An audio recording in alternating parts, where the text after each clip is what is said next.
da Plataforma para a Defensa e Mellora da Sanidade Pública de Ourense.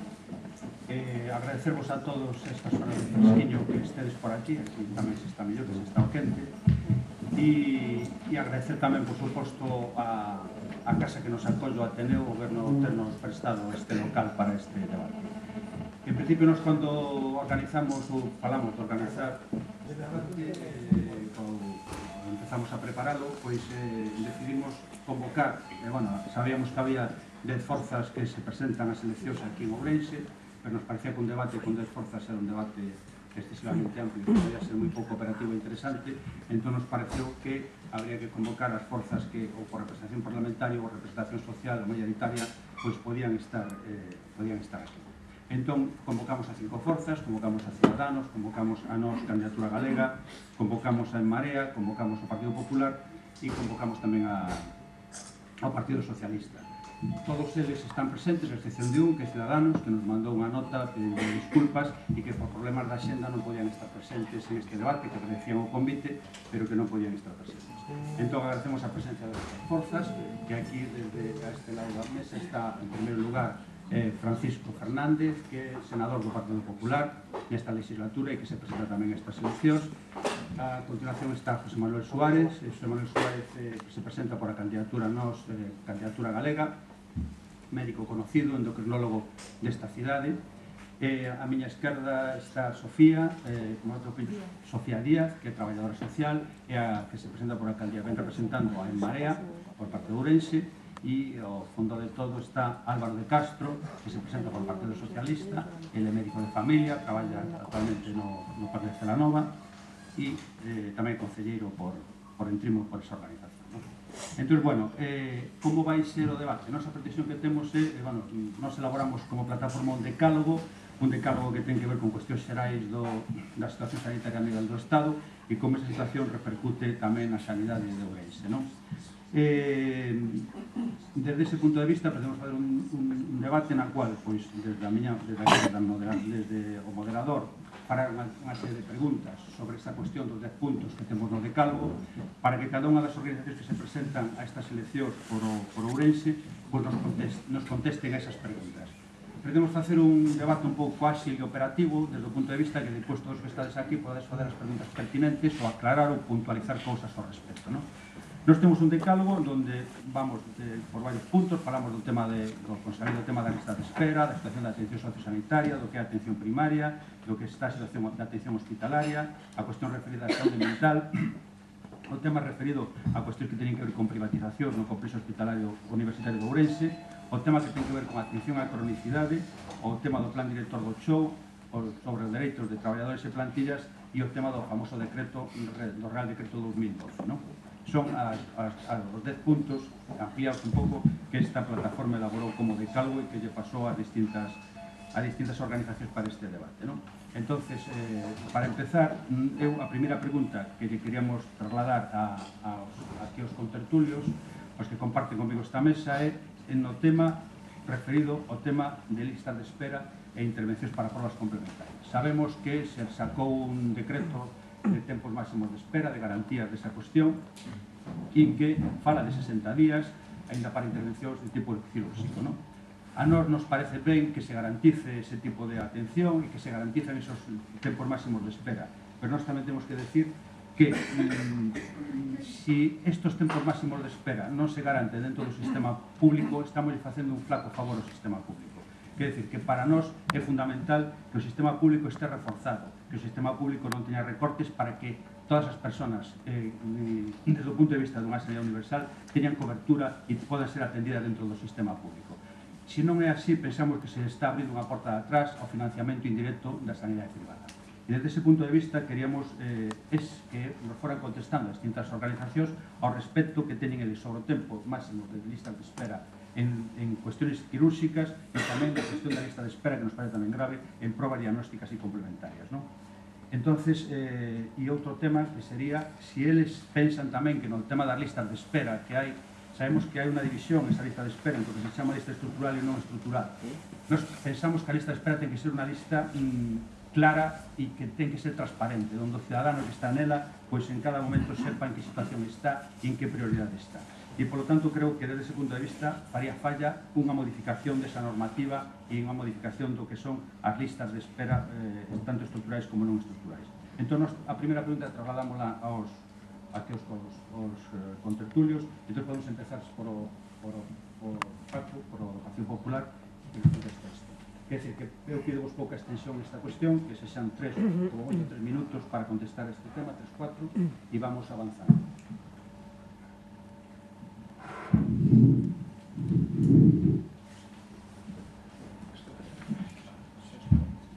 Bueno, boas tardes a todos. Con respecto a esta primeira pregunta da lista de espera, eu entendo que é un problema que nos preocupa a todos, e de feito de que nos preocupa é que na Comunidade Autónoma de Galicia se acusa a lei esta que firma o máximo tempo, o sea, que firma, que promulga cando é o máximo tempo tanto para as probas cirúrxicas como para as probas de consulta médica. Por lo tanto, se hai unha lei, o que non podemos pensar é que a propia lei abra unha porta por trás. O que temos que comprometernos e o que temos que obligar é que a dita lei se cumpla, que se cumplan os tempos, os ratios que marca a dita lei. E despois a outra parte que me preguntaba... O tema da transparencia da lista de espera. Home, unha lista ten que ser totalmente transparente, que sea unha lista de lista de espera de probas quirúrxicas, de probas sanitarias, ou sea, unha lista de acceso a unha oposición ou a un posto de traballo. A transparencia creo que ten que ser permanente en todos os sitios e ámbitos da vida pública e da vida política. Pois, antes de nada, quizás esclarecer que eu estou nunha situación interesante. Primeiro, son Xesús Manuel, non Xosé Manuel, como me chama todo o mundo.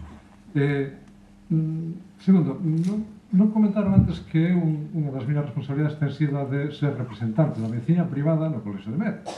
O sea, que imaginade, aquí estou en terreo hostil, podíamos decir nese sentido, porque estamos defendendo a medicina privada, a medicina pública. Mirade, o que eu vou dicir ten credibilidade.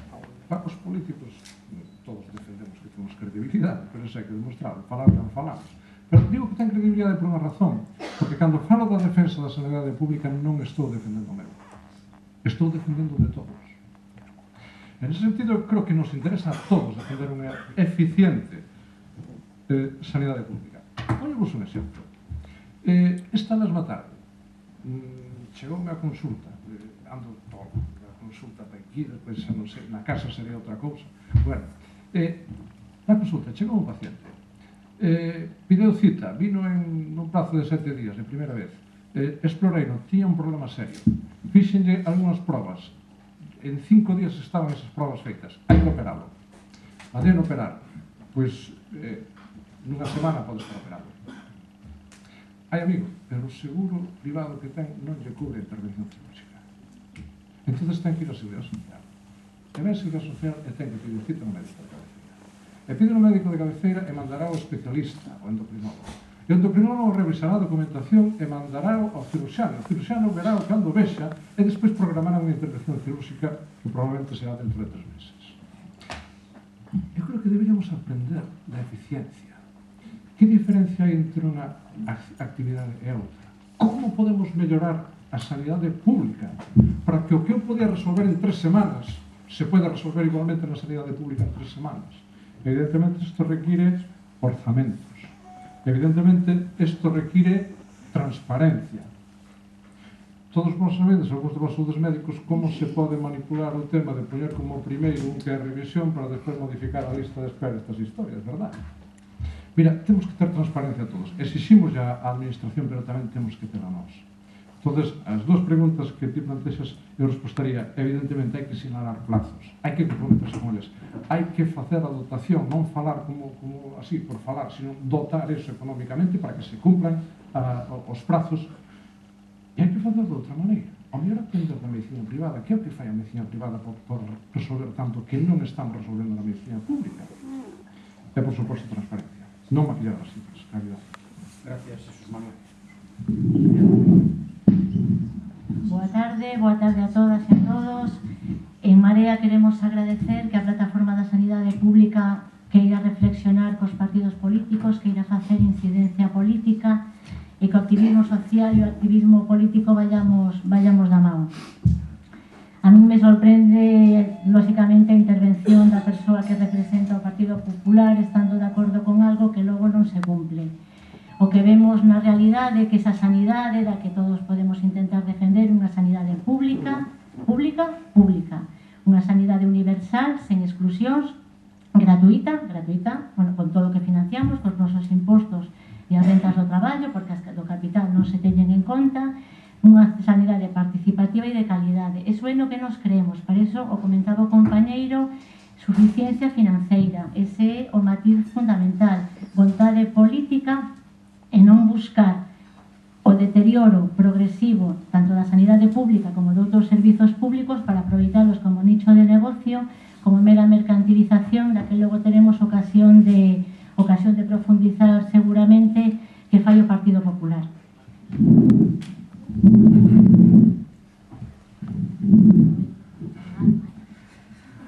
Hola, boas tardes. O certo é que os cuatro aquí debatintes sí estamos de acordo en que as listas de espera nos preocupan a todo, pero o que non é menos certo é que hai unha porta de atrás clarísima, porque as listas de espera non se están, o sea, os prazos de lista de espera, por máis que se colguen na página web, na nova e recén estrenada página web do Sergas, non deixan de ser nos números con decimais, que poden a veces estar por debaixo de 60, 46,3, ou por debaixo de 15, 14,3. Eso a xente non é o que lle preocupa.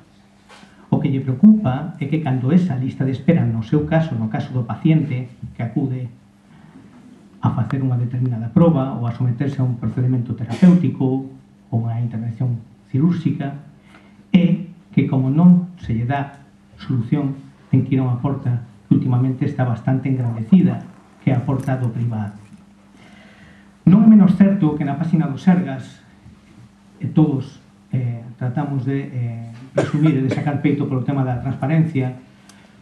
Reto a alguén que me diga temas de xestión publicados na página do Sergas desde 2010 en adiante. E si é certo que están colgadas as listas de espera cunhos ratios, e insisto, e cunhos prazos con décimas que a xente realmente lle importa pouco. Todo pasa por unha transparencia que é certo que está colgado na página web, pero que hai un gap tecnolóxico brutal. E explicarle a alguén que a lista de espera cirúrxica para unha determinada intervención de ombro é de 15,3 días, pois é posible que eso non chegue a xente. Alguén falaba de que faltaba pel e comunicación. Aí temos pel e comunicación. Non son números, son feitos. E os feitos é que, hoxe en día, por máis que se colguen datos que non chegan a toda a población, ou a meirande parte da población en Ourense, así non se chega aos pacientes. E, ao final, os protagonistas non deixa de ser o usuario, non o asegurado, como logo veremos, é o paciente e os profesionais. Moitas gracias.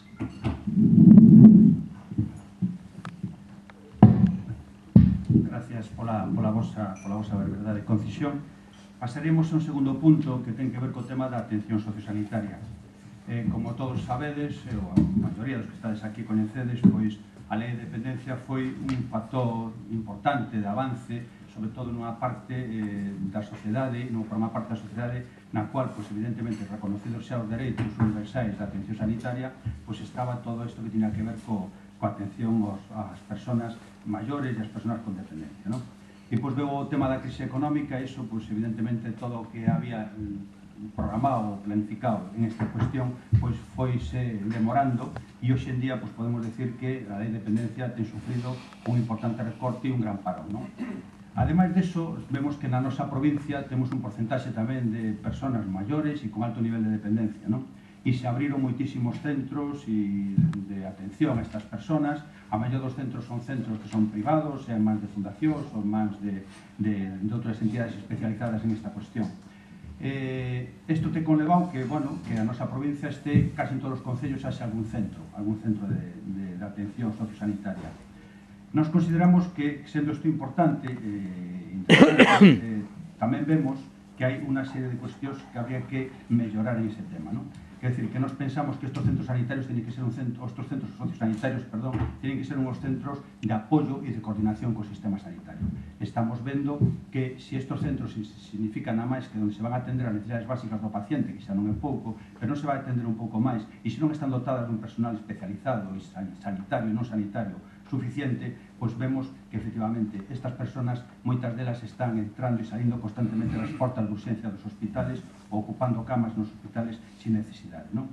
Entón, desde ese punto de vista, nós pensamos que aquí había que poñer en marcha mecanismos de coordinación, mecanismos de maior control por parte das institucións e das inspeccións e da administración sanitaria de este tipo de institucións que, no fondo, estamos todos subvencionando por unha vía ou por outra. Entón, desde ese punto de vista, nos gustaría conocer a plataforma cales son as propostas que teñen, as propostas destas organizacións ao respecto de como mellorar esa coordinación e esos mecanismos de control nos distintos dispositivos sociosanitarios que temos agora.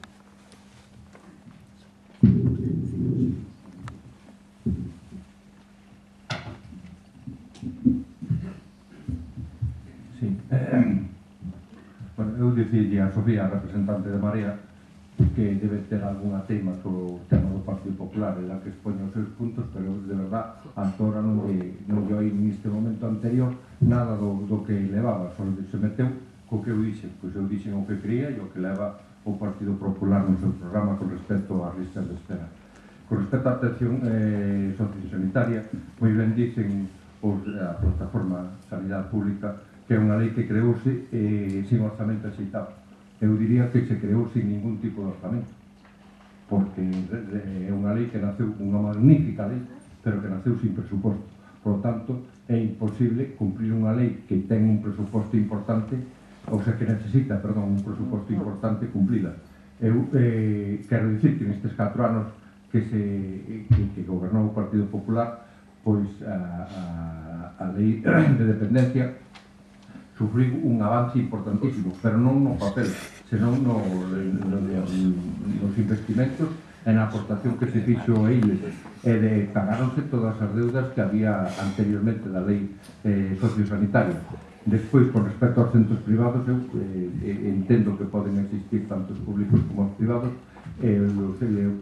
Son tamén presidente da Mancomunidade de Concellos do Ribeiro e eu podo dicir que temos máis de 60 personas que atenden os servicios sociales ao domicilio dos nosos maiores. Ojalá pudésemos ter máis para poder, en vez de atendelos 2 horas, poder atendelos 4, pero quero dicir que é unha labor importante a que se fai desde os servicios sociosanitarios dos propios concellos. E, por suposto, que estaría todo moito mellor se houvese máis cuartos para dotalo. Eso, por suposto, que duda cabe. Pois eu non sou nada sospeitoso de pensar en apoiar o PP, pero creo que tens razón neste aspecto que acabas de comentar. É certo, isto foi unha lei artellada polo PSOE, pero tranquilo, non vou meter contigo agora. Foi artellada polo PSOE. É moi boa, e además me gusta que eu diga tamén que foi unha boa lei. Eu creo que isto cambia un pouco a dinámica, sempre parece que andamos co sacho, non? Pois, ben, foi ben artellada, ten razón el noutro aspecto, que non foi dotada de orzamento. Isto é algo, amigos, que os políticos o van facer sempre. Falan, prometen, pero despois, como saben que non van ter que pagarlo, pois non hai problema.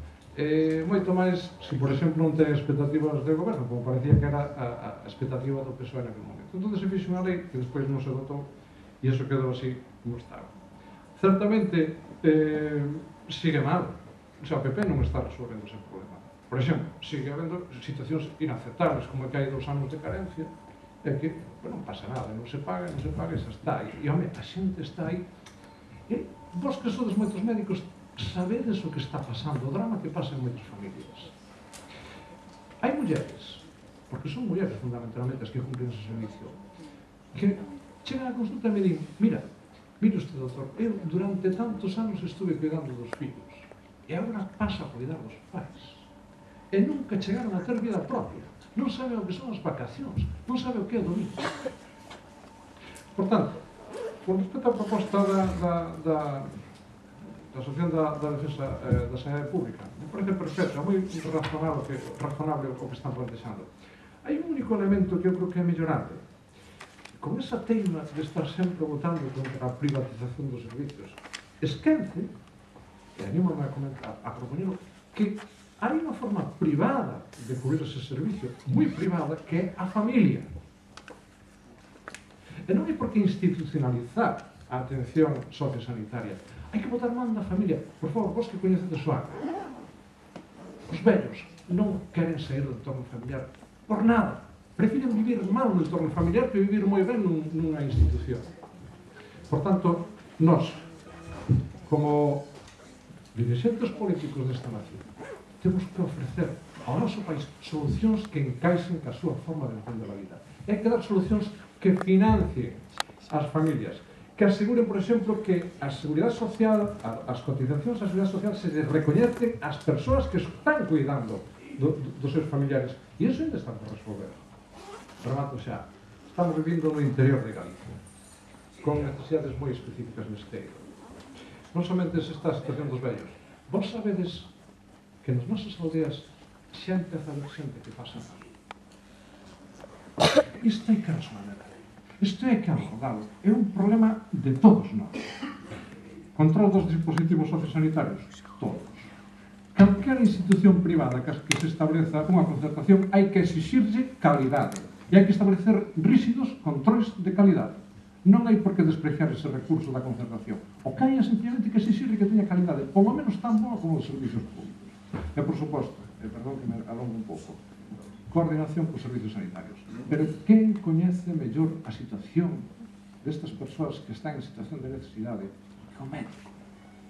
Xa por pura relación persoal debería ser o médico o que estuvera continuamente informado. Pero, ademais, evidentemente, non hai forma de separar a situación sanitaria da situación social. E, por tanto, é lógico, absolutamente de caixón, o que estades proponendo.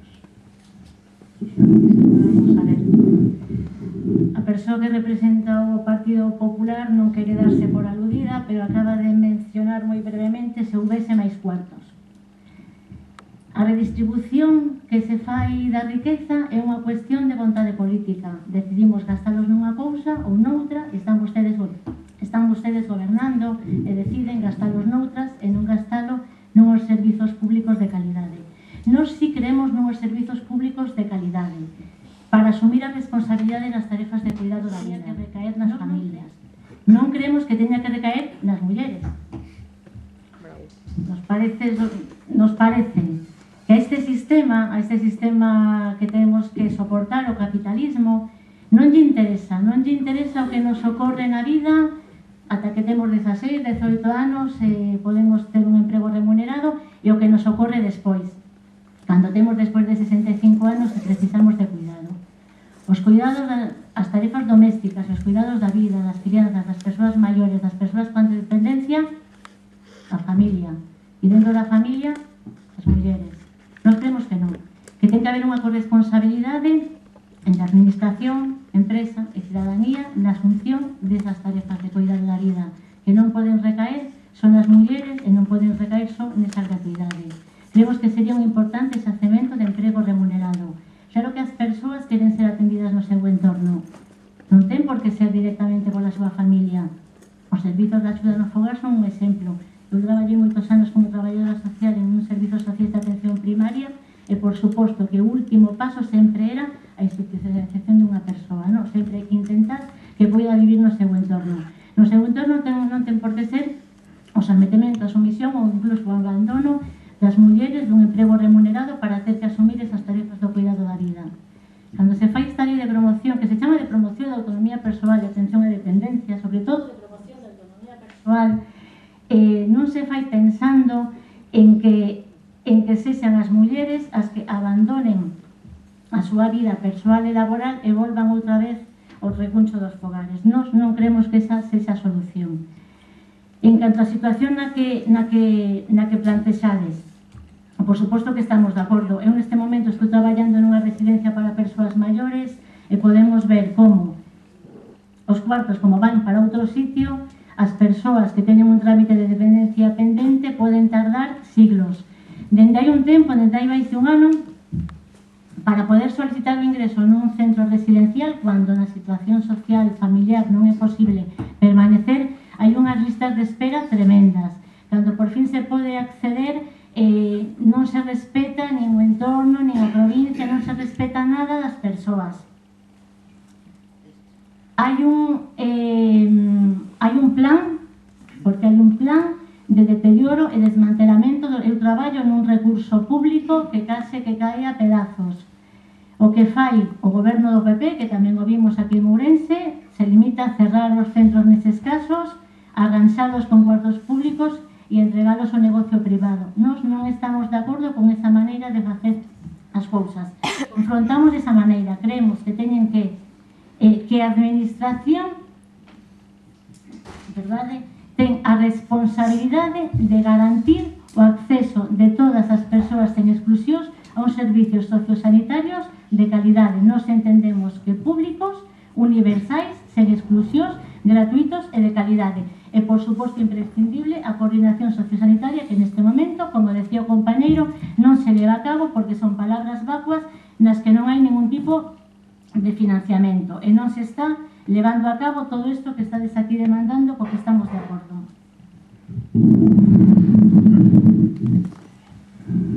Retomo o guante do compañeiro Jesús Manuel.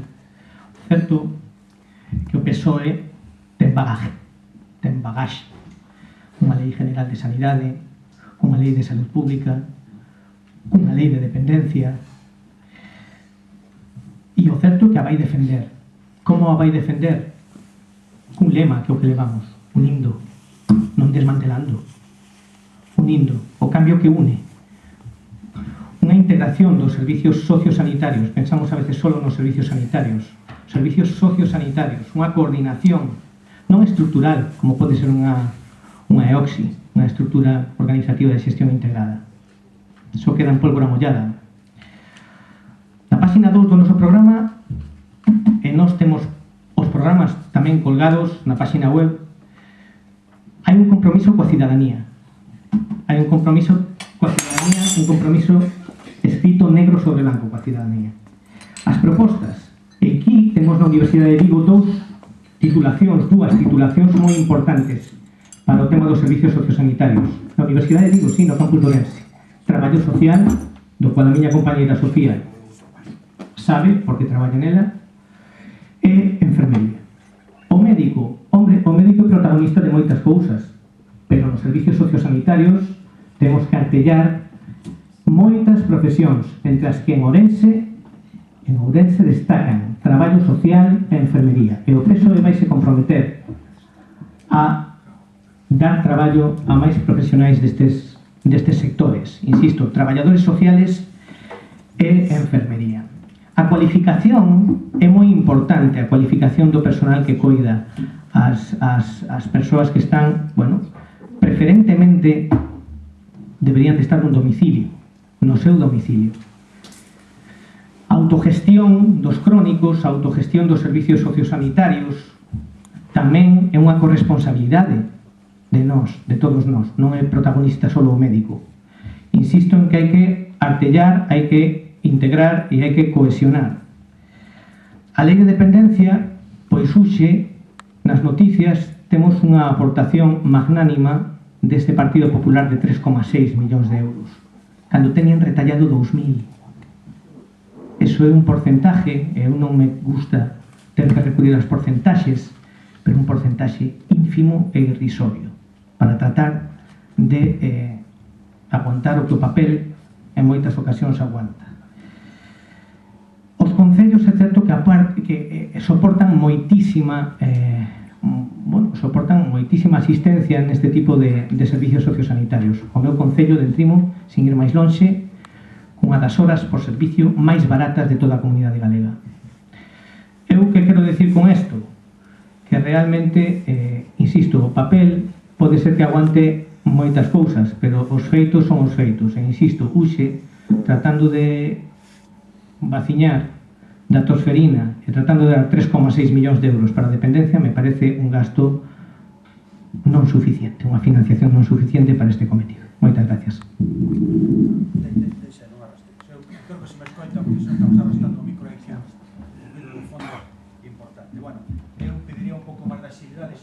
bota moito tempo en riba da contestación. Eu creo que despois moitas cosas que comentades, se temos posibilidade de debate, seguro que hai maneira de contar réplica ou de precisar ou puntualizar alguma cousa máis. A terceira cuestión sobre a que queríamos centrarnos era o tema da atención primaria. A atención primaria de saúde, como sabedes, pois na última legislatura aquí pois se suprimiron a xerencia de primaria e a xerencia de hospitales e creou unha xerencia única.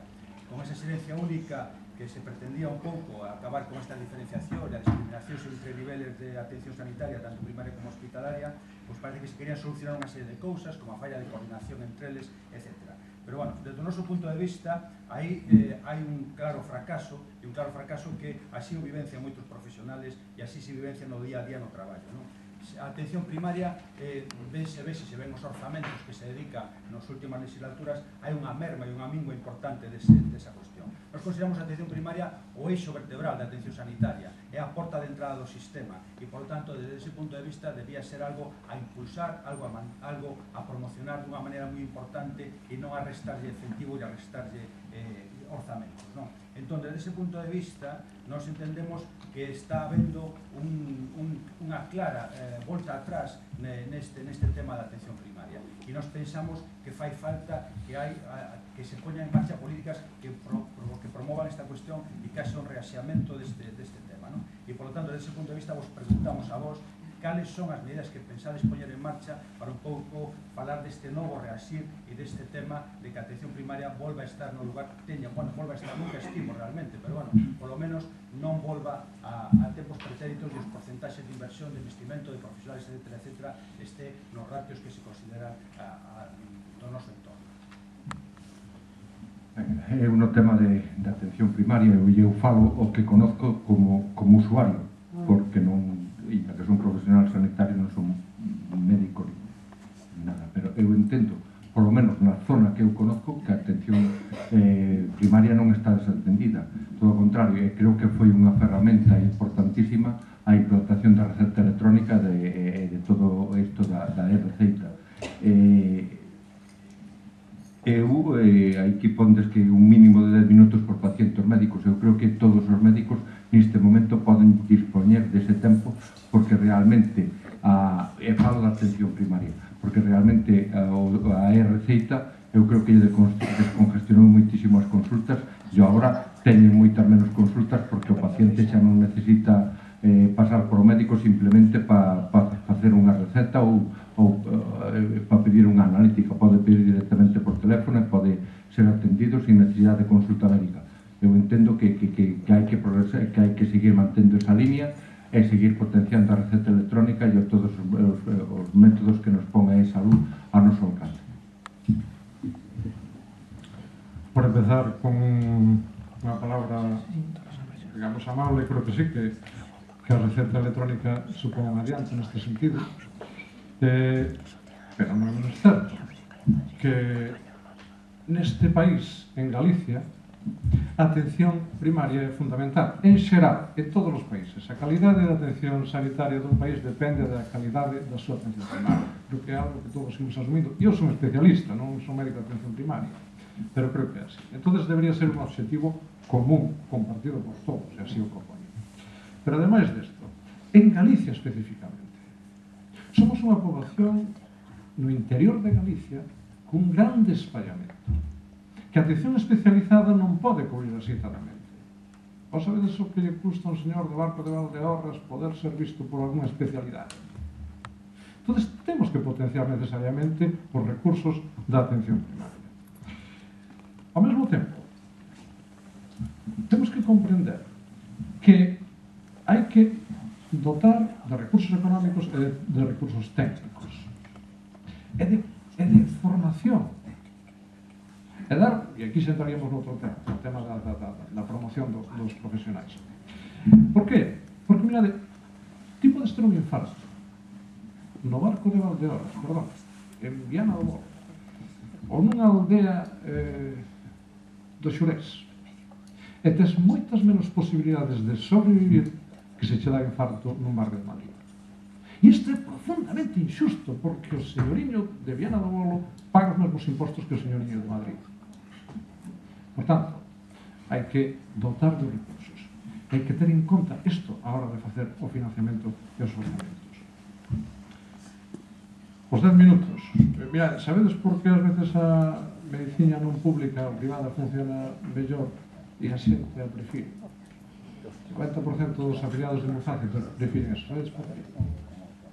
Porque coñecen o seu médico, os médicos coñecen eles. Sabedes por qué? Porque teñen máis tempo. Algo tan sinxelo como ter máis tempo. Isto é unha das cousas que eu creo que hai que aportar á sanidade pública.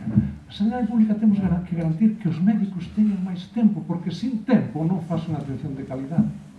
Non a faz, non hai maneira. Porque se che pasan cousas, porque estás agobiado, porque xa non estás pensando neste paciente, estás pensando nos 50 que das detrás. E non funciona. Os 10 minutos, mira, ese é o mínimo. O mínimo que lle podes dar a unha persoa. Eu cando estaba na Seguridade Social e me viña unha persoa desde Viana e eu atendía en 5 minutos, me quedaba fatal, porque decía este hombre ergueuse a 6 da mañá, chegou onde a min e dícolle 5 minutos e volve a súa casa ás 4 da tarde. Mira, isto non é de recibo. E isto, por suposto, pasa por unha mellora, unha priorización dos recursos de dotación da atención primaria. Vamos a ver. Atención primaria de saúde, sexa desde o ámbito sanitario estrictamente, como desde o ámbito social, por suposto, atención primaria, persoal sanitario e persoal non sanitario. Ten que ser, de acordo, o piar fundamental, tanto en servizos sociais como en atención de saúde. Ten que ser o que mellor financiado este no que esa participación da cidadanía a través de consellos de saúde o máis democrático posible.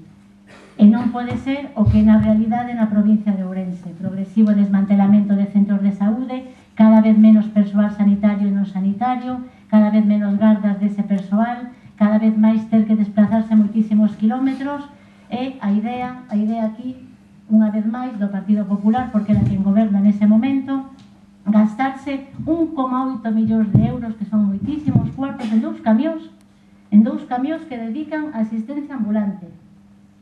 Nos que salimos nas noticias unha vez máis a provincia de Ourense saíron nas noticias por cousas así de lamentables. As persoas non se nos ten que atender nun camión. Haberá que facilitar e posibilitar coa dispersión xeográfica que hai, que as persoas poidan acceder, que menos que o centro de saúde de atención primaria, que menos que os servizos sociais dun concello, que menos que para calquera outro tipo de xestión o concello máis grande cerca das aldeas. E é posible e non costa demasiados cuartos. O comprobamos as persoas que traballamos no rural moitísimos anos e que eu vin alucinada como fan esta medida de gastarse 1,8 millóns de euros en camións de asistencia ambulante xusto naquela miña zona da Budiña e aproveitando, por suposto, para pechar e para reducir no centro de saúde. Esa non é a maneira. Non se trata de que haxa máis cuartos hai suficientes, hai que redistribuir a riqueza, hai que ter vontade política de querer atender a todas as persoas sen exclusións, e se non hai esa vontade política, pois pasa o que está pasando, detrimento da sanidade pública e detrimento, sobre todo, na calidade da atención que reciben as persoas e das condicións laborais das persoas. O certo é que estamos ante un desmantelamento real da atención primaria.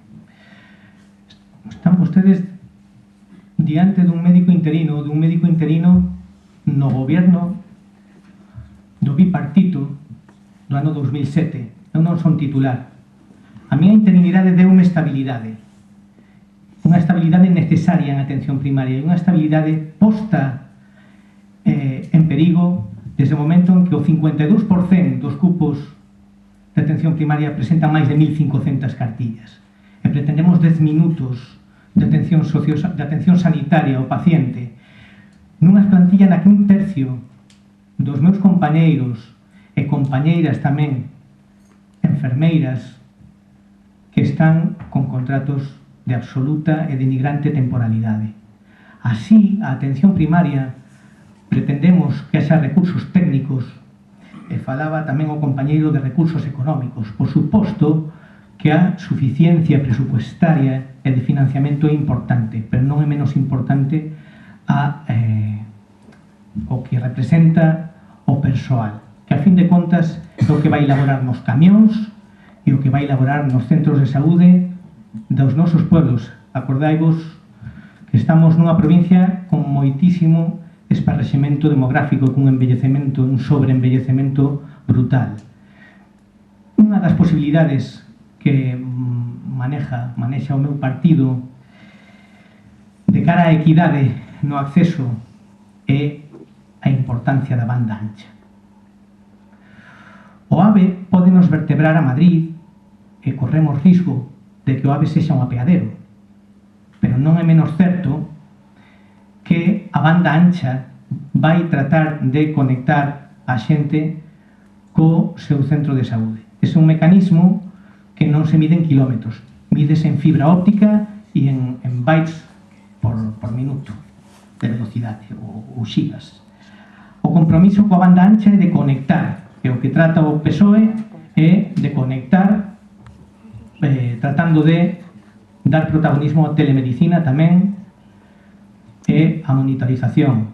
E, por suposto, xa digo, é unha maneira tamén de acercar a poboación isto.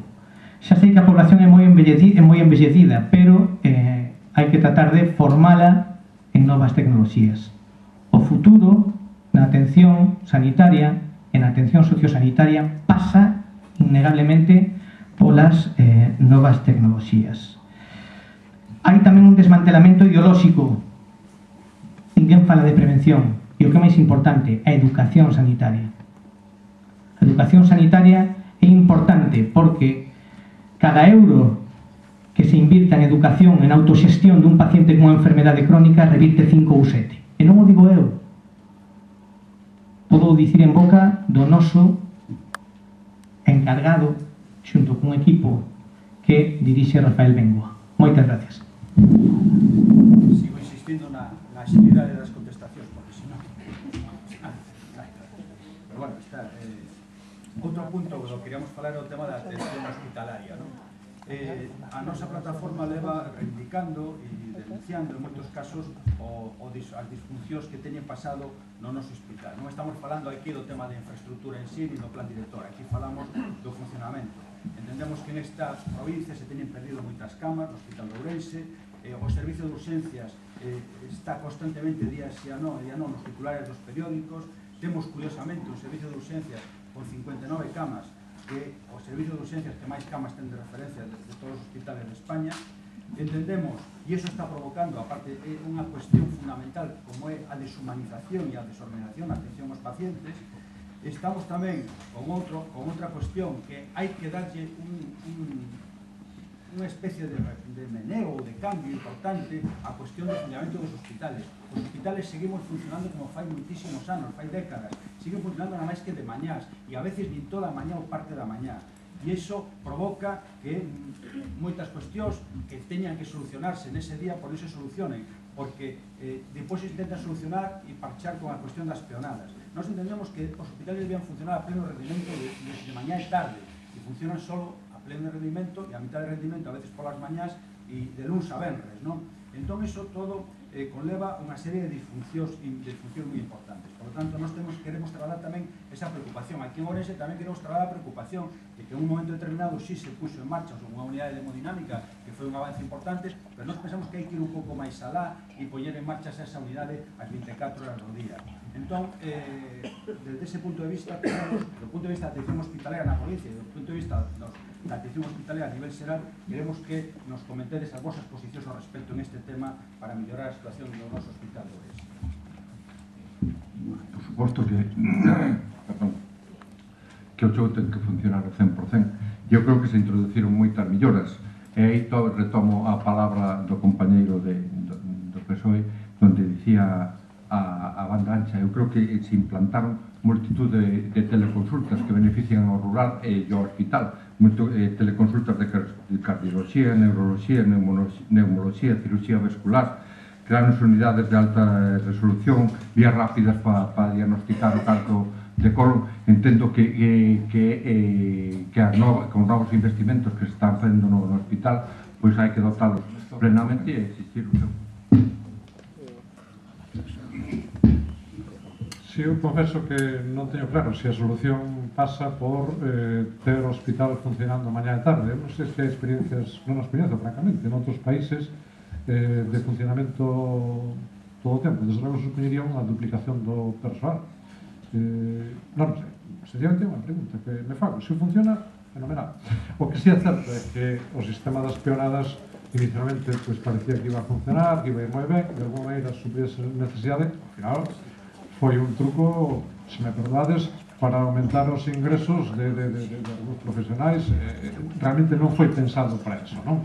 Tamén sabedes que ás veces se trasladaban consultas da mañá para a tarde para justificar. Realmente eso debese mellorar, Por tanto, hai que dar unha solución, sin duda. Hai que rendibilizar, sin duda. Hai que dotar de máis eficacia o funcionamento do hospital de Ourense, sin dúbida. Pero, bueno, creo que non é tan fácil. O que sí creo é que habría que pensar que Ourense queda nunha parte extrema de toda a zona do interior de Galicia. Entón, probablemente habría que potenciar tamén os recursos dos hospitais do Barco e de Verín. Tamén é absolutamente de caixón. Mirade, pensando en país, pensando en Galicia, os galegos do interior, que son os que manteñen a nosa identidade, a nosa estrutura cultural, o que nós somos, teñen dereito a poder seguir vivindo no interior contando que os mesmos atención sanitaria que todos os demais. Por tanto, poñendo o exemplo de antes, non é normal que un galego de Ourense teña pois, un servicio de hemodinámica que non funciona as 24 horas como funciona en Madrid. E, por tanto, se aquí hai menos xente e a mellor pois eso custa máis cartos, pois custa máis cartos, pero, señor, hai que pagar. E pagarémoslo con gusto os membros da candidatura a nós, galega, creo que hai que pagar con gusto ese prezo do espallamento e hai que exixir que se haxa unha unidade de hemodinámica 24 horas, igual que se potencie, por suposto, os servicios de radioterapia oncolóxica e outros que non teñen por que os nosos pacientes desplazarse a Vigo ou outros sitios para cubrir algo para o que teñen dereito. Temos que mirar polo noso. E creo que neso deberíamos estar todos de acordo. Vamos a ver, antes falábamos do desmantelamento da atención primaria, do desmantelamento organizado e miserable. Pasa o mesmo con desmantelamento da atención hospitalaria. Os recortes constantes aos que nos somete este dedicar os cuartos a outro tipo de cousas e non a garantir os servicios públicos de calidade nos leva situación a de Ourense, por exemplo, no servizo de cirurxía pediátrica que nin sequera se reponga as persoas que están traballando cando se xubilan. Falamos de persoal sanitario, pero temos tamén falamos de persoal sanitario porque vese que aquí hai moitas persoas que son médicas e médicos, pero hai persoal facultativo, non facultativo e outro tipo de persoal. Entonces, os recortes en persoal supoñen, ademais do detrimento das condicións laborais das persoas, un detrimento na calidade asistencial das persoas usuarias. E, por suposto, temos que falar de toda a provincia. Os hospitais de Valdeorras e de Verín teñen que ser públicos. Logo, creo que teremos ocasión de falar das consecuencias das privatizacións, nas que volvemos outra vez, unha vez máis aos periódicos, non? No Hospital de Valdeorras se privatiza o mantemento do hospital, o que antes estaba garantido 24 horas os 7 días da semana, ven unha empresa, ten a sede na Coruña, ven unha persoa 3 días da semana, se estropea a incubadora con un respirador asistido e unha persoa cun parto gemelar ten que ser trasladada 120 km a Ourense para ter ese parto. Unha movilización de recursos espectacular, tanto materiais como humanos, que, por suposto, asume a sanidade pública mentras esa empresa está gañando cuartos a costa do detrimento da calidade asistencial. Así que nos pensamos no Hospital de Ourense, do que despois vamos a falar máis, pensamos no Hospital de Valdeorras e pensamos no Hospital de Verín. Todas as persoas da provincia temos dereito a unha asistencia sanitaria hospitalaria no público.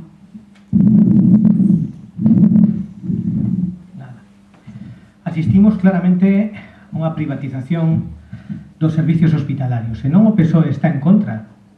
Non, vamos a ver. O PSOE defende o público, pero considera o privado algo complementario.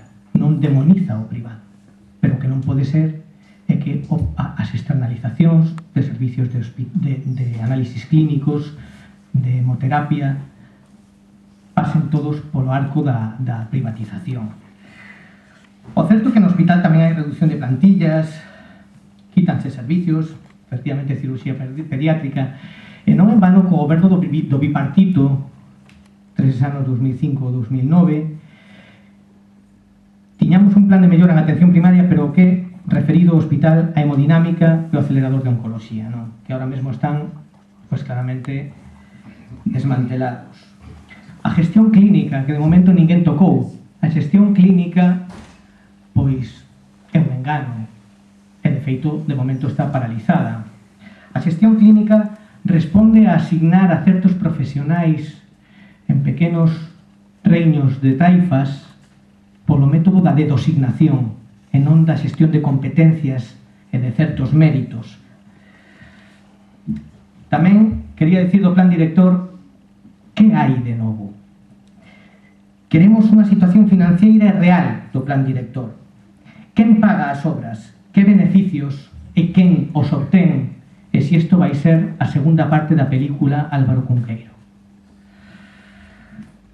O Santa María Nai parece a irmá fea do fervente, fervoroso plan director. O certo que mentres se achegaban as eleccións municipais había moitas fotos cunha exconselleira presumindo das obras no hospital, mentres o hospital Santa María Nai caía trociño a trociño. Moitas gracias. Vamos moi mal de tempo, son as 9, ainda nos quedan algúns puntos moi importantes que tocar. Entón, concreción, porque senón non vai dar tempo ao mínimo de debate, non? Eu quería traer aquí sobre a palestra outro tema importante, que é a cuestión da atención á saúde mental. Nós compartimos, dentro da plataforma, compartimos como Movemento Galego de Saúde Mental unha serie de cuestións e de preocupacións moi importantes. Si falábamos de que a atención primaria ten sido a gran marxinada e está sendo a gran marxinada no tema do sistema público de saúde, a saúde mental, pois, claramente, aínda está máis marxinada e máis deixada de lado que en esta cuestión da atención primaria. A precarización de dotacións e de profesionales é algo moi constatable, non? Entón, desde ese punto de vista, e xa para ser un pouco, nos gustaría, se aquí as organizacións teñen algún posta nos programas electorales ou algún posto en marcha, alguna cuestión referido a millora ou hai algún plantexamento de que se poña en marcha, por fin, o Plan Estratégico de Saúde Mental e Adiccións que leva no caixón del fai moitísimos anos. Con respecto a esto, decir que o programa do Partido Popular a nivel das eleccións a Cortes Xerais non fai ninguna especificación do tema da saúde mental no Concello de Ourense, pero sí o que se propón é mellorar todo o servicio de sanidade e de saúde de todos os ámbitos da población. Por lo tanto, se que se necesita, eu non o coñezo, por lo tanto non podo opinar de se se necesita, como dice aquí, 3 psiquiatras e un psicólogo, pois eu loitarei por eso, porque se repoña ese servicio a todos os que sean necesarios. E con respecto ao representante do PSOE, de que tanto se lle encha a boca de falar de privatización, simplemente dicir que no servicio andaluz de salud ten externalizados 25 dos 46 hospitales. Unha cuestión previa para Sofía. Como consegues que te aplaudan que a nos ainda non nos aplauden? Traemos preparados, pero... Ven. Carreta a la derecha. Carreta a la derecha.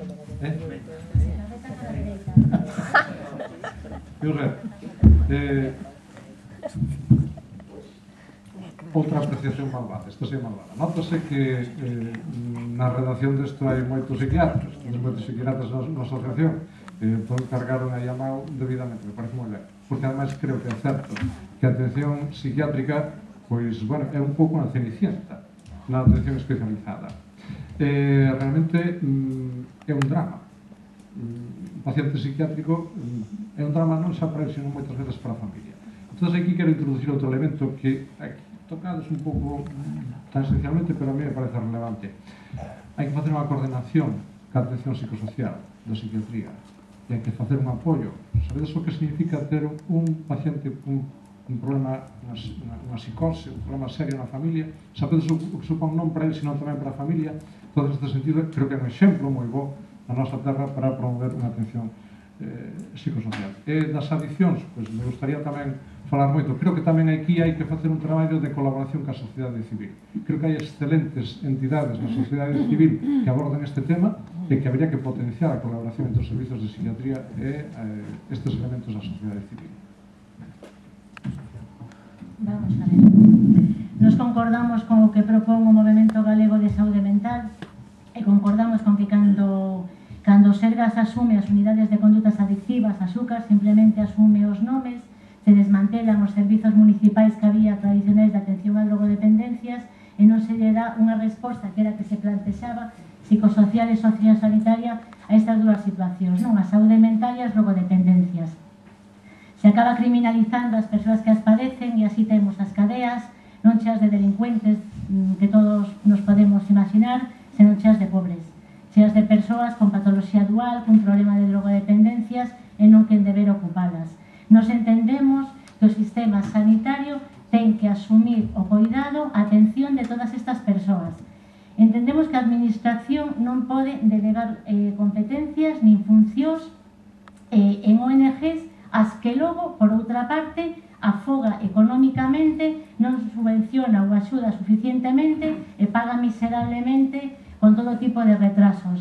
Neso, con algo que tamén ten que ver, ten moito que ver, eu quería comezar antes e non me din conta, lembrando que onte foi o Día Mundial da Loita contra o VIH-Sida e aquí temos un exemplo en Ourense de ter que solidarizarnos, bueno, primeiro, por suposto, con todas as persoas afectadas por esta situación e coa difícil e complicadísima situación dos comités cidadás anti-sida e en Ourense da Casa de Acollida. E sempre o que acaba de decir o compañeiro, se a administración se limita a delegar funcións, competencias e responsabilidades na sociedade civil, pero non aporta o que ten que facer, o único que conseguimos é que esas asociacións estén afogadas económicamente, con uns recursos humanos, técnicos e materiais moi limitados e que só sobreviven a base de ser unhas persoas moi solidarias, moi valientes e que están facendo o que a administración non lle dá gana de facer.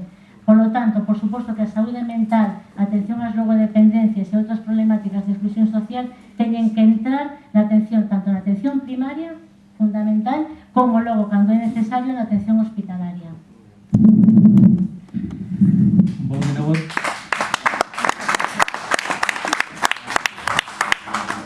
tomar o guante do meu compañeiro de mesa, Francisco. Veo que o debate expándese de Ourense a Andalucía, interesante. Certo que en Andalucía,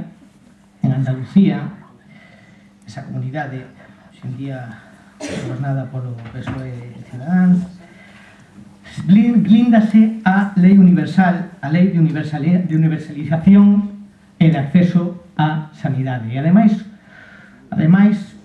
unha suficiencia de investimento é o que pretende garantizar ese goberno. Pero, bueno, podíamos tamén falar de Madrid, co persoeiro Lamela e as súas portas giratorias, despois de ter atravesado o tema das consellerías de sanidade e de certos laboratorios privados e de certas xestións que terminan por vicisitudes da vida mandando a xestionar o uranio de Salamanca, nin máis nin menos. Pero, bueno, o desmantelamento tamén da atención en saúde mental vese aquí en Ourense co tema de menos plantillas, xa digo, 3 psiquiatras, un psicoterapeuta, e vence todo tamén, garda todo moito que ver con que o PP parece que entende a discapacidade os problemas de saúde mental como un estigma, non? Igual que as drogas, porque de feito o Plan Nacional de Drogas, obra maiormente dun goberno socialista, pois está no absoluto esquecemento. E realmente voume preguntar, vou pasar de Andalucía de Madrid, vou volver a Toén. Toén pechou sin pena nin gloria, son miles de metros cúbicos de pedra e miles de metros cuadrados de terreo que están no absoluto esquecemento, como no esquecemento, insisto, está o programa no que atañe o programa do compañeiro do Partido Popular no que atañe a saúde mental e dependencias mentais, porque pensamos que a discapacidade, a lei de dependencia vai polo físico. Acordémonos que ahora mesmo son 500.000 pacientes de Alzheimer, no ano 2025 1 millón en España, e vamos ver que cabida ten eso. Pero das drogas non é tampouco tema baladí, E o certo é que o Plan Nacional de Drogas está no esquecemento e o PSOE vai no retomar. Bueno, máis brevedade que nos queda moi pouco tempo. Vamos a ver. Outro tema que quería tocar antes de que se nos vaya xa a cousa é o tema da cronicidade. E unha pregunta en concreto. Sabemos que hai un posto en marcha por parte do Ministerio, un plan de atención á cronicidade, que as distintas comunidades autónomas teñan que ter por en marcha.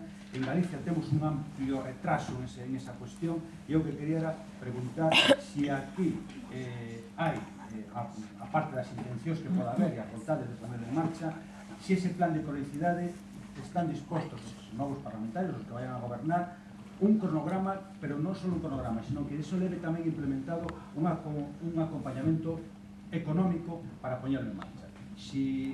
Creo que a cronicidade ten moita importancia para esta provincia, non me estendo máis, porque todos sabemos por qué. Entón queremos saber se evidentemente se vai poñer en marcha eso e se hai xa preparado un orzamento económico que o poda levar adiante. Eu vou ser moi breve. Sí, é con dotación presupuestaria. Na verdade, unha das funcións do político é saber sentar prioridades. A fin de contas, a tarta é a que é. E aquí podemos vos estar ofrecendo, pues mira, isto hai que financiar, estou financiando. Sabemos perfectamente que cando un financia máis algo ten que yo sacar de alguna parte.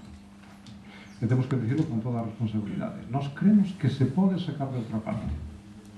Pero creemos que a atención da cronicidade, pensando en Galicia, pensando en país, é unha prioridade que está por riba de todo.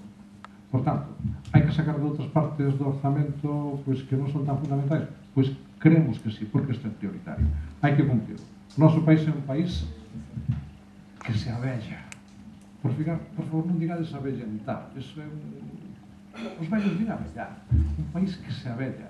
A mí dicíame un profesor da facultade, sabedes cal é o principal problema da xente en Galicia?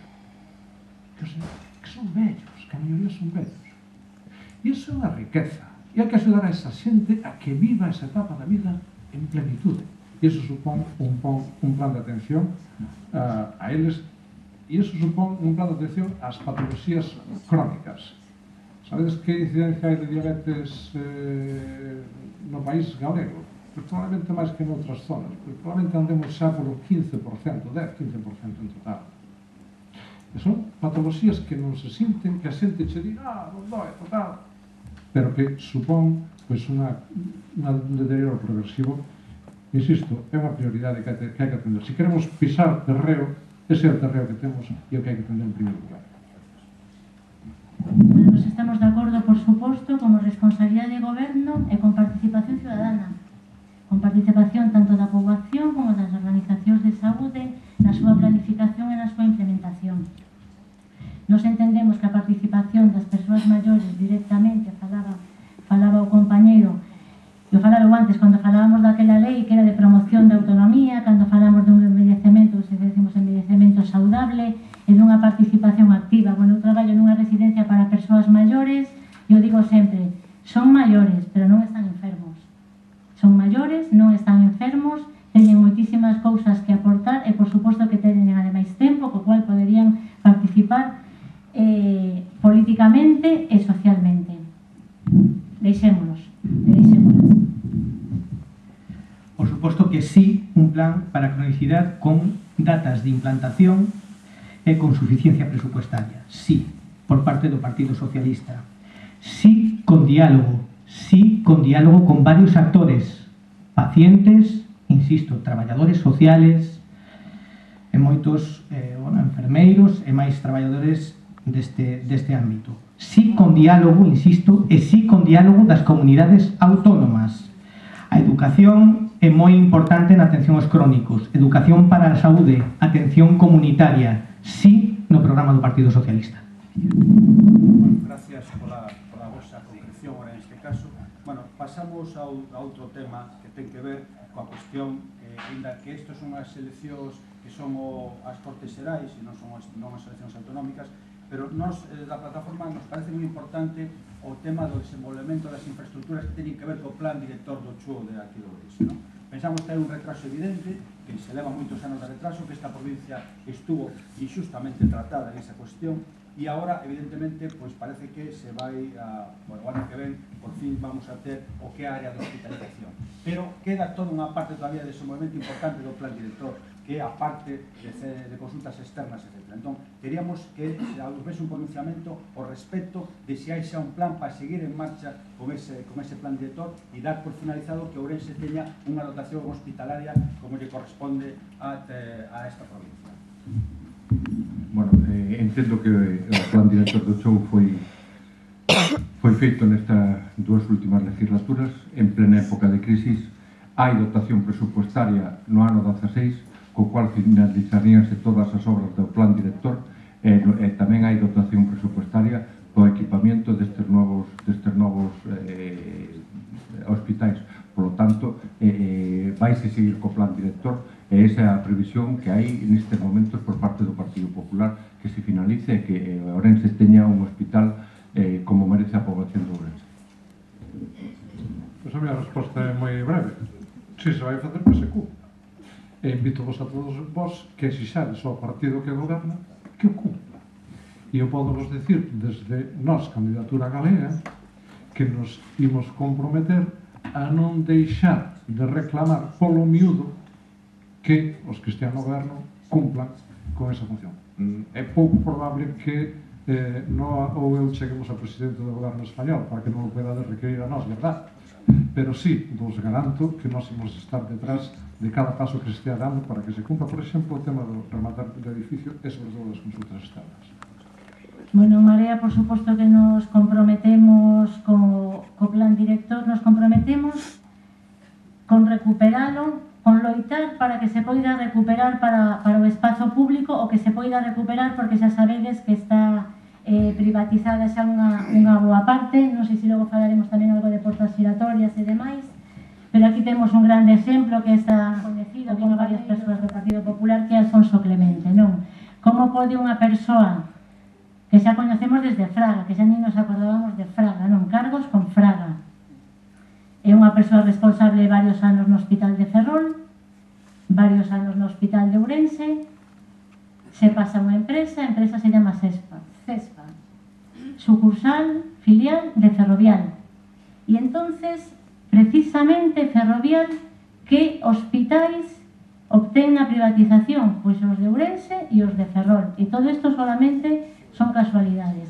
E os obtén, ademais, vulnerando completamente o acceso a pequenas e medianas empresas nese concurso. Un concurso que chega a paralizarse, aí un momentiño, igual ata temblaron, vulneraba todo o dereito porque había que presentarse a tres cousas a todo, ao suministro eléctrico, mantemento, a limpeza, a seguridade, e era obligatorio, ademais, vincularse con un montón de millóns de euros na construción do hospital. Así, aínda así, non lles debía de convir moito, porque non se presentou ninguén, e deron de se equivocar nos pliegos. E volven a facer a convocatoria e falan máis de 15 anos de concesión. E entón, sí, Ferrovial xa se presenta e xa o compra. Compran o noso acceso á saúde. Eso xa non se pode recuperar, pero todo o que se poida recuperar, en Marea claro que se compromete. Cando sexamos grupo parlamentario en Madrid, claro que nos comprometemos a ser unha voz, a voz dos dereitos de Galicia, unha voz galega de esquerda que, por suposto, defenda e loite sempre, sempre pola recuperación para o público de todas estas fechorías que fan as xentes do Partido Popular. E logo falaremos, que non temos claro que moito tempo, todo isto empeza coas connivencias de todas, verdad? A Lei 1597 é a que empeza coa privatización da xestión sanitaria, e aí, amigas e amigos, aí está o PP, aí está o PSOE, aí está a CIU, aí está o PNV, aí estaba todo o mundo poñendo os cimientos, porque isto non é casual, non é reciente, non ten nada que ver coa crise. Isto se está organizando dende sempre para que a sanidade sea obxecto de mercadoría e de negocio. Nos intentaremos, por suposto, paralo, derogar esa maldita Lei 1597 e logo xa falamos, por suposto, desa aberración que é a 16/2012. Moi ben, compañeira Sofía. O certo é que as portas giratorias, o que se lle trata de presumir o novo hospital que salga de aquí desta cidade, e por menos as portas non se lle callan, non? O que non sexa, xa digo, a segunda parte do Álvaro Cunqueiro. tema da lei do 15/97 está ben. Falaremos, se hai tempo. Vamos a ver, o que se lle presume a un político como un soldado é o valor, a un político tenselle que presumir prudencia. E o plan director, pois bueno, hai que ver que o que se atopa, insisto, as preguntas que facíamos antes, queremos unha situación financeira real do plan director, quen paga as obras, que beneficios. Sin eso, pois claramente emitir xuicios de valor é imprudente. E un político imprudente ten moito peligro. Insisto, preocúpame tamén o Santa María Nai, que insisto, está a caer a trociños, e, bueno, outros, como, por exemplo, Toen. Bueno, xa para, porque vamos fatal de tempo, vamos a facer unha última cuestión, a última interpelación que fai a plataforma aquí os que están aquí comigo na mesa é o tema do real famoso decreto lei 16/2012 que para nós, desde o noso punto de vista, significou a volta atrás a tempos pretéritos no que é a consecución dun sistema universal, gratuito e de acceso para todas as persoas. E que nós pensamos que ese decreto vulnerou os dereitos fundamentales de moitas persoas, volveu outra vez a establecer unha división entre sanidade para ricos e para pobres, e volveu a introducir os repagos, exclusión para emigrantes, etc. Nós desde aquí le pedíamos ás organizacións presentes se están a favor da retirada dese real decreto e a volta ao que era o sistema universal de saúde pública. Ben, por suposto que a nosa pretensión non é retirar o decreto, o Real Decreto 16/2012, que gracias a él consideramos que sí se consolidou a sanidade como unha sanidade pública, universal e gratuita. O que fixo o Real Decreto 16/2012 é cambiar a forma do pago farmacéutico. Antes pagábase por idade e agora pagase por ingresos. Os pensionistas de rentas máis baixas non pagan medicamentos. Os parados que antes pagaban medicamentos agora non pagan medicamentos. Hai 200.000 afiliados españois que se sumaron a que puderan obter a súa tarxeta sanitaria. E poñolle un exemplo, meu irmão e meu pai non tiñan antes desa data seguridade social, pois porque non a podían ter. Un era arquitecto e outro era ingeniero técnico agrícola, e meu pai desgraciadamente falleceu sin poder ser atendido por a sanidade pública. Meu irmão agora xa é da sanidade pública. Iso gracias ao Real Decreto. Hai 700.000 cartillas máis que había antes do Real Decreto, por lo tanto entendo que é un decreto positivo e que nos conseguiu salvar a sanidade, que non olvidemos que cando entrou a gobernar o Partido Popular había máis de 16.000 millóns de euros de débeda, entre eles añadindo 2.000 millóns máis de deuda á Seguridade Social como consecuencia de non pagar a Seguridade Social das persoas dos cuidadores de dependencia. E se non podemos ver ahora o que pasa en Cataluña por non atender os pagos, que hai desabastecemento de medicamentos e todo eso por legislar e non pagar. Nós entendemos que é un decreto positivo e que contribuiu a que esta sanidade siga sendo pública, universal e gratuita. Se permite o moderador, quería facer unha puntualización independiente. Les decía antes, Sofía, que cando nós teñamos un grupo parlamentario propio galego en Madrid, defenderemos Podemos colomos un gol. Ya claro.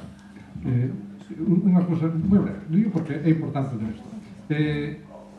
Se alguén vai en coalición con un partido que ten grupo parlamentario propio, o regulamento do Congreso indica que ten que integrarse nese grupo parlamentario. Por tanto, a única candidatura que pode ter un grupo parlamentario propio é nosa candidatura. Vamos a ver. Revisade o regulamento do Congreso. A pregunta era sobre o tema do radio. Imos a eso. Imos a eso, para estamos en familia, podemos comentar estas cousas. Mas sí, porque eu creo que é importante que saibamos como podemos defender os intereses en Galicia. Non é tan esencial a cuestión. Entonces, con respecto ao tema da desaparición da universalidade da atención sanitaria, é evidente. Mirade, hai cousas moitas que se fixeron moi mal no Estado español. Moitas. Que nos teñen perxudicado os galegos. Moitas.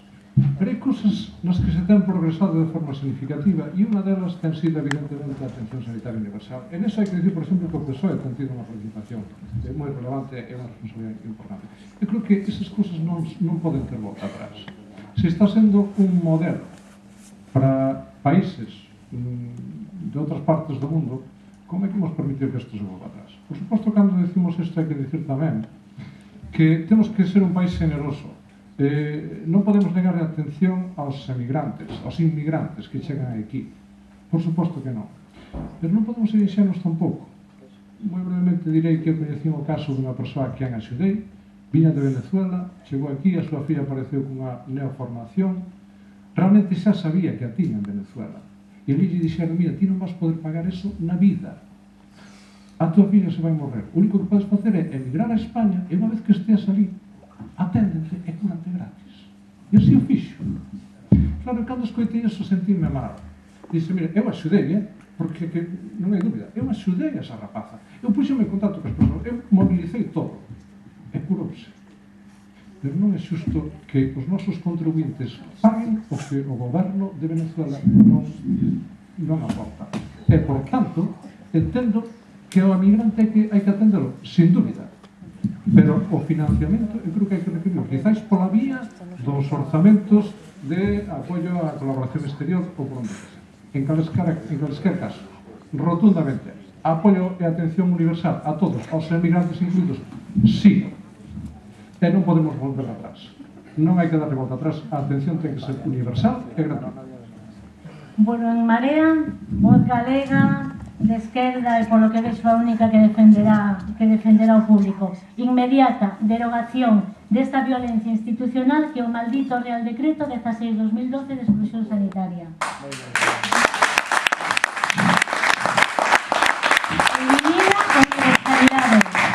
Exclúe en Galicia a máis de 10.000 persoas da sanidade. En España a máis de 200.000. En Galicia un parche de beneficencia que non sirve para nada. Fan un programa, non o publicitan, non se coñecen os centros de saúde, non o coñecen as persoas migrantes.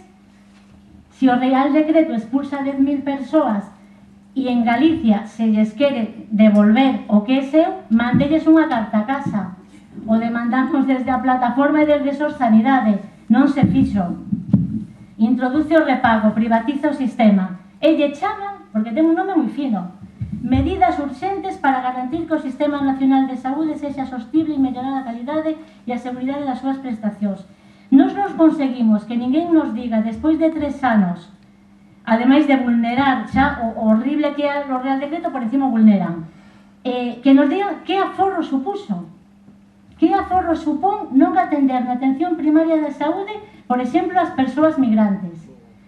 Non entendemos que o Partido Popular se defenda como poida, que diga que isto era para rentistas, que isto era para non sei que. Nos costa máis que outras forzas defendan esa mesma posición cruel e miserable. Nos entendemos que a sanidade ten que ser para todas as persoas sen exclusións. Sen exclusións. O criterio é a veciñanza. O criterio non será orixe, o criterio non será outro. O criterio ten que ser o que era antes. Non era unha universalidade perfecta, por suposto, seguramente a afiliación depende da seguridade social e non dos Sergas. Nunca foi un sistema universal perfecto. Pero, polo menos, recuperar a universalidade que tiñamos antes desta vergoña. E, por suposto, derogar o decreto parche beneficencia que se fai en Galicia para sustituílo. Hai de ser conciso nesta. Sí, o Partido Socialista derogará ese decreto 16/2012. Gústame sempre dicir que hai xente que sabe de historia da medicina que se introduce nese decreto o concepto de asegurado. Palabra feísima. Palabra non en vano utilizada no ano 42 co PSOE o seguro obligatorio de enfermedade, non o Partido Socialista Obrero Español, senón o PSOE, seguro obligatorio de enfermidade, na que se metía en plena efervescencia franquista o vocablo asegurado. Ben, como se compensou un pouco ou ou daquela maneira o funcionamento dese Real Decreto, merced a ética dos profesionales, a ética que vai por riba da deontoloxía profesional. Hai unha deontoloxía de enfermería e unha deontoloxía médica. A ética, insisto, que vai por riba da deontoloxía e que vai sempre, e ten que ir sempre por riba da lei. Onte dicía o profesor Amor que as cousas que terminan en lei, en norma xurídica, pois, hombre, debería haber outras maneiras de solucionalas, non? Sempre pensando en cursos intermedios. Insistir tamén que non creo que na Marea sea a única que defenda o público. O Partido Socialista de toda a vida defendeu o público. O que non vai facer é demonizar ou darlle un porcentaxe moi superfluo ao privado, porque sabemos que as cousas coexisten, pero demonizar, pois non. E o certo é que o Partido Socialista, o bagaxe do Partido Socialista de 136 anos é a defensa do público, da educación, da sanidade e dun estado de benestar. Gracias. Bueno, damos, porque o tempo xa quedan moitísimas cousas que podíamos seguir comentando. O debate, eu creo que cada un dos puntos que planteamos aquí daría para un debate novo e para facer unha mesa redonda nova, non? Pero, bueno, eu creo que non sei o Ateneo que tempos ten de 9 meses. Bueno, pois, entón, este breve tempo que nos queda, a ver se queredes lanzar unha pregunta que sean breve, non que non sean eso, speech muy largo, e deixedes a pregunta alguna vez e vamos a... Gonzalo. Sí, a miña pregunta vai ser breve, 30 segundos. É para o representante, bueno, en primeiro lugar, felicitarvos por organizar este acto, felicitar a organización e felicitar os equipo ponentes. Pena que non todos os que van para candidatos para presidente do goberno pois teñan o mesmo afán de debatir. A miña pregunta para o representante do Partido Popular é unha pregunta que xa sei a resposta, pero vou justificar porque eu pregunto. Realmente usted cree que o Partido Popular nestes 4 anos defendeu a sanidade pública? Eu quero escoitar na súa boca con convencemento que así vou dicir. Entón nos acordamos que en Madrid tuveron que ser os tribunales os que pararan a privatización da sanidade. Privatización que en moitos casos, como foi ca educación, levaba que cada colexio concertado o señor Granado levara 600.000 euros. Todos recordamos e sabemos que estes 4 anos privatizáronse e externalizáronse servicios. Servicios como, por exemplo, o servicio de lavandería en Ourense. Cualquier paciente que ahora vai ali ve como está o estado das sábanas e demais. Copago e repago. É dicir, un paciente con unha enfermedade crónica que, aparte de ter a desgracia de ter esa enfermedade crónica, púxoselle un repago que ten que pagar por esos medicamentos. Nos esquecemos aquí e non falamos dos xóvenes que se teñen que marchar deste país porque non teñen traballo, e o feito de marcharse fora supón que perden ese dereito a sanidade. Entón, repito, usted realmente cree que o partido que usted aquí representa defendeu a sanidade pública? E logo un matiz para, e xa acabo, para o representante de nós, literalmente. Por que a sanidade privada funciona moito mellor que o público? Eu sinceramente penso que a pesar das políticas do Partido Popular e, sobre todo, gracias aos esforzos profesionales, a sanidade pública funciona extraordinariamente neste país, e non creo que sexa unha afirmación que a mí personalmente me deixe tranquilo vindo da formación que usted representa. Gracias.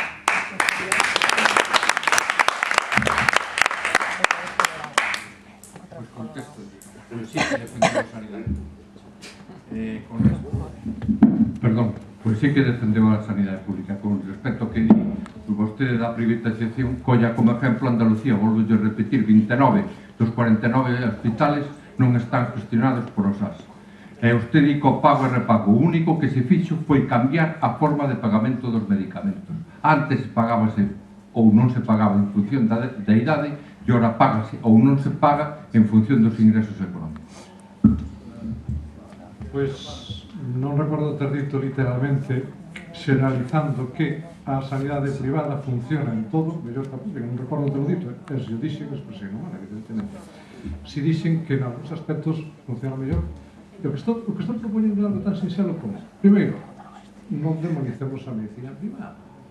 O que hai que demonizar, si, é as grandes multinacionais que fan negocio ca medicina privada.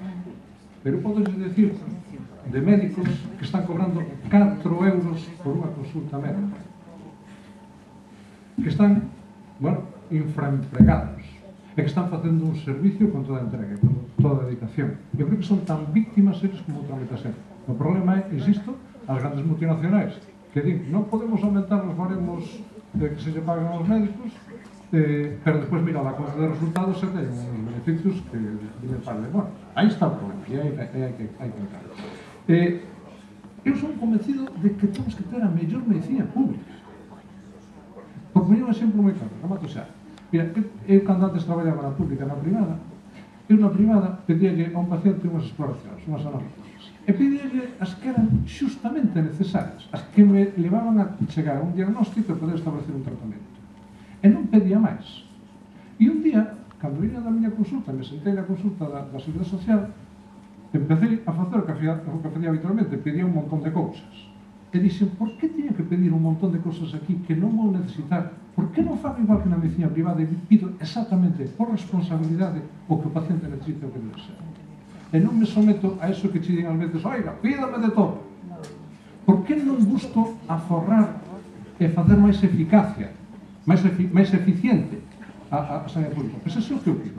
Sencillamente que aproveitemos aqueles aspectos, como por exemplo, a posibilidade de ter máis tempo.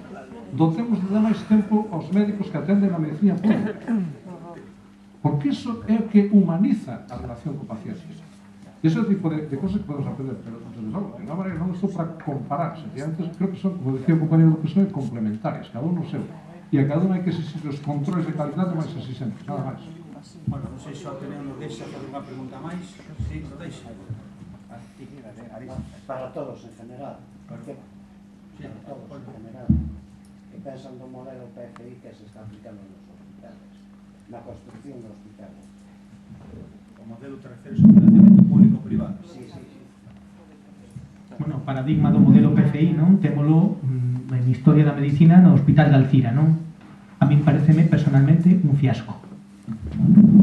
Completamente en contra, ilegalizalo.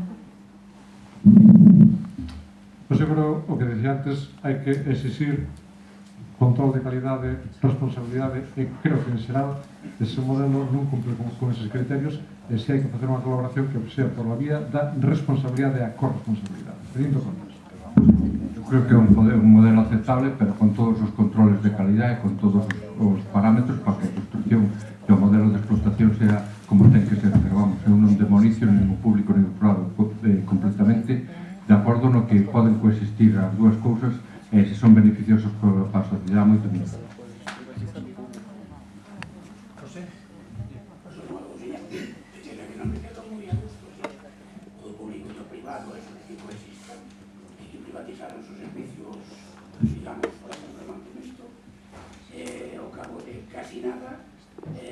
Chegou sanidade, cerrou a piscina de Piñora de tratamiento por falta de mantemento de sistemas.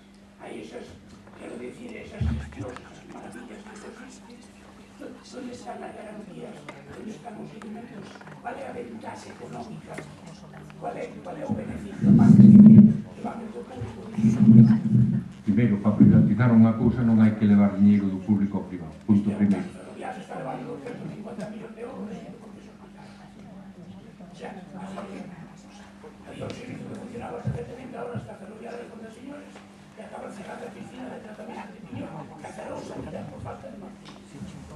Pois está mal feito. Pois habrá que exigir responsabilidades, como ten que ser. Eu digo, vamos a ver, se as cousas funcionan ben, non se ten por que demonizar nin o público nin o privado.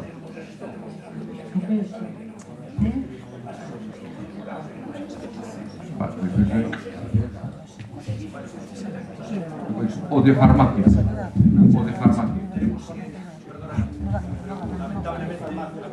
A rede española de farmacias son todas privadas. E o sistema, pero estou dicindo un servicio que funciona ben dentro da sanidade. Vamos a